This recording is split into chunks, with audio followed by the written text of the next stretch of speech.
নাকি দেখি ঘড়ি স্কুল ব্যাগ নিয়ে রেডি। তো hey guys, good morning, welcome সবাইকে আর একটি নতুন ব্লগে। আর এখন বাজে হচ্ছে সকাল 7টা। তো গুগলু দেখো ব্যাগ নিয়ে রেডি হয়ে গেছে, সেই কালকের মতো শুরু করেছে। মামি স্কুল যাবো, তো হাতে ঘড়ি পড়েছে। এই দেখো সূর্য উঠেছে, কিন্তু আকাশ মেঘলা। ঘড়ি কটা বাজে গো? 5:30।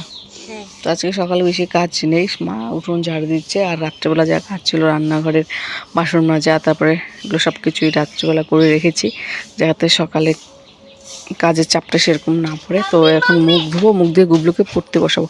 আর দেখো কি পরিমাণে গামারি গাছের ফুল পড়েছে, প্রচুর ফুল পড়েছে।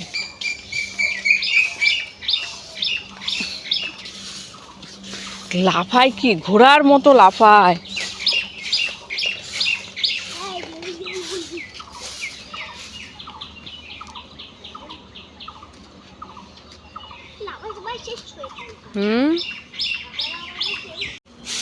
আমরা মুখ ধুই, মুখ দিয়ে পড়তে বসে। চলো মা গো, এই কথা এখনো মনে আছে? স্যান্ডউইচ খাবো না? স্যান্ডউইচ আমি কি বলছি? মুখ দিয়ে পড়তে বসবো, মুখ ধোও, জল বিশুদ্ধ হয়ে পড়তে বসো, পড়া হবে, তারপরে আমি স্যান্ডউইচ বানিয়ে দেবো। আচ্ছা ঠিক আছে, চলো মুখটা তো ধোয়া আগে। আসো মুখ ধুয়ে দুজনে। আসো আসো আসো, দেরি করতে নাই, আসো, পরে পড়ো না কিন্তু তুমি। আসো, থাকুক। আসো আসো আসো গুবলু, আসো বাবা, আসো, আসো, চলে আসো, আসো, তাড়াতাড়ি আসো।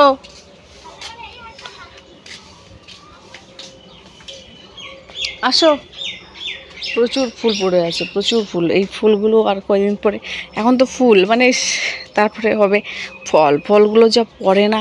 আর এদিকে সবসময় তো যখন ফল হবে না, সবসময় ছাগল গরু সব থাকবে এখানে। এমনি তো সারা বছর থাকে, কিন্তু যখন ফল হয় আর বেশি থাকে। আর দেখো যে বুটবুলিদের জায়গা, মশারি টাঙিয়ে দেওয়া হয়, তারপরে এখানে ঘুমায়।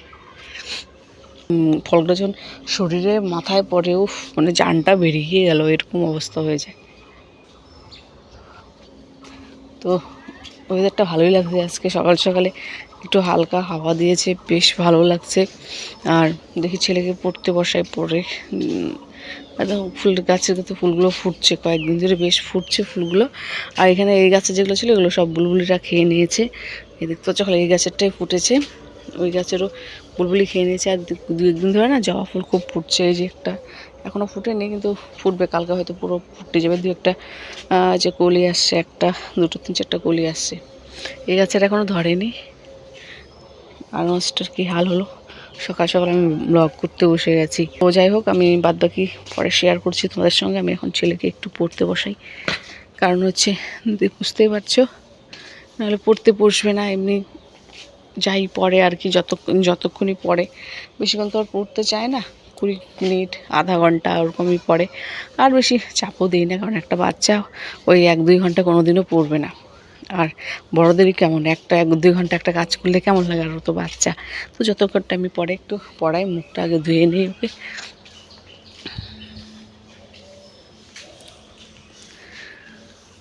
সবচেয়ে ভালো কথা, হাওয়া ছেড়েছে না, ভালো লাগছে, হাওয়া ছেড়েছে হালকা। ও কি আরাম লাগছে। রাত্রেকালে প্রচণ্ড, বিকেলবেলা কালকে সন্ধ্যার আগে এত গরম লেগেছে, প্রচণ্ড গরমের জন্য কী বলবো, আর থাকাই যায় না। আমার ঘরে তো, আমার এই পাশটা তো ফ্যান চলে না, ফ্যান আছে কিন্তু ছাড়ি না, ফ্যানে না এরকম হয়ে আছে। একদম কমিয়ে দিলে, 2-3 দিলে একদমই বন্ধ হয়ে যায়, 3 দিলে ফুল স্পিডে চলে। আর কট কট কট কট আওয়াজ করতে থাকে, আমি ভয়েই পরে ফ্যান বন্ধ করে দিয়েছি। ব্যাগ, এই ব্যাগ হচ্ছে আমারও না, এই ব্যাগ হচ্ছে মেজো বোনের ব্যাগ, ও কিনেছিল। এখানে একটা পুতুল ছিল, পুতুলটা আমি তুলে দিয়েছি, ভালো লাগে না পুতুলের জন্য। তো ঘরে ছিল একটা, ওগুলো এটা নিয়েই বেড়ায় স্কুলে, এটা নিয়েই ঘাড়ে নিয়ে ঘুরে বেড়ায়, স্কুলে যাবে। আর স্কুল শিক্ষা ব্যবস্থার যে হাল, আর কি বলবো বলো, শেষ করে দিল শিক্ষা ব্যবস্থাটাকে। সেই প্রাইভেট বলো আর সরকারি, তো আরও অবস্থা খারাপ। প্রাইভেট তো এখন হয়ে গেছে ব্যবসা, সবে কোন স্কুলের টিচারই নেই, আর যেসব স্কুলে কয়েকটা টিচার আছে তাদের মধ্যে হয়তো বোঝানোর ক্ষমতা সেরকমটা নেই। বেশিরভাগই তো আর কি বলবো, আর সবাই জানো বেশিরভাগই তো ওই পকেটের পার্সটা দিয়ে হয়েছে, তাই ওরকমই আর কি। আমি একটা কথা বলছি, আমরা যে স্কুলে পড়তাম না, ওই স্কুলে সত্যি বলতে না, মানে মাত্র আমি তো না একদম 5 থেকে 12 অবধি পড়েছি। সেই স্কুলে আমি 12 ক্লাসে মাত্র 2টো টিচারকেই পেয়েছি এরকম, যারা বুঝিয়েছে ভালো, যাদের বোঝানোর এরকম বুঝিয়েছে যে মানে ওই সাবজেক্টের জন্য, আমি সত্যি কথা বলছি, ওই সাবজেক্টের জন্য আমার কোনো বাইরের টিচার প্রয়োজন পড়েনি। সিরিয়াসলি বলছি, বাইরের কোনো টিচারের প্রয়োজন পড়েনি ওই সাবজেক্টের জন্য। কিন্তু বাদবাকি যে সাবজেক্ট পড়িয়েছে অন্যান্য টিচার, প্রত্যেকটার জন্য টিচারের প্রয়োজন ছিল। কিন্তু দুটো পার্টিকুলার 2টো সাবজেক্টের জন্য বাইরের কোনো টিচারের প্রয়োজন পড়েনি। এত সুন্দর বুঝিয়েছে, আর আমি প্রত্যেক দিন স্কুল যেতাম ওই বোঝানোর জন্য আর কি। সাবজেক্ট দুটোর জন্য এত সুন্দর বুঝিয়েছে না টিচার দুজন, কিন্তু বাদবাকি টিচার কোনোদিনও বুঝায়নি এরকম। যদি বুঝিয়ে তো না, যদি বাদবাকি টিচারগুলো সুন্দর করে বুঝায় না, স্টুডেন্টদের টিউশনের প্রয়োজনই পড়ে না, কিন্তু বোঝায় না। জানি না পারে কি না, দক্ষতা আছে কি নেই। যাই হোক, আমি যাই, অনেকক্ষণ বক করে ফেললাম। এখন বাজে হচ্ছে 10টা, আর দেখতে পাচ্ছ নিয়ে বসেছি পান্তা ভাত। কালকে রাত্রিবেলা ভাত মানে বেশি হয়েছিল, তো রেখে দিয়েছিলাম জল দিয়ে, যে পান্তা ভাত করে খাবো। আর রাত্রিবেলা ডাল ভিজিয়ে রেখেছিলাম, মুসুর ডাল, যে না সকালবেলা মুসুর ডালের বড়া, পাঁপড় ভাজা আর ভাত, পান্তা ভাতের জল নিইনি, শুধু ভাতটা নিয়েছি, আর কাঁচা পেঁয়াজ। খেতে কিন্তু দারুণ লাগছে, অনেক দিন ধরে খাওয়া হয় না পান্তা ভাত। আমাকে একটা লঙ্কা দিত, শুকনো লঙ্কা তো নেই, এই জন্য কাঁচা লঙ্কায় ভেজে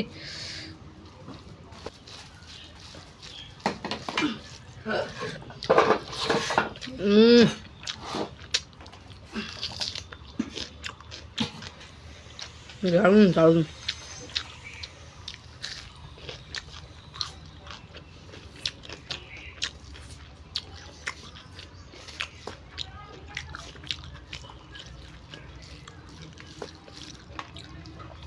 গরমের দিনে কে কীরকম পান্তা ভাত খেতে ভালোবাসো অবশ্যই জানিও।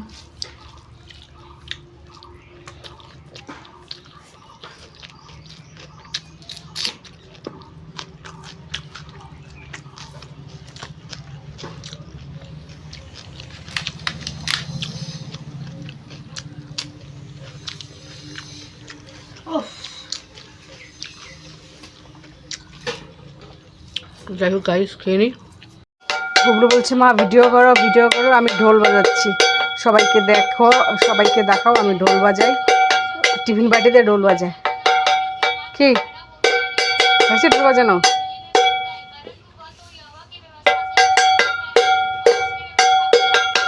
ভাঙবে, রাখো।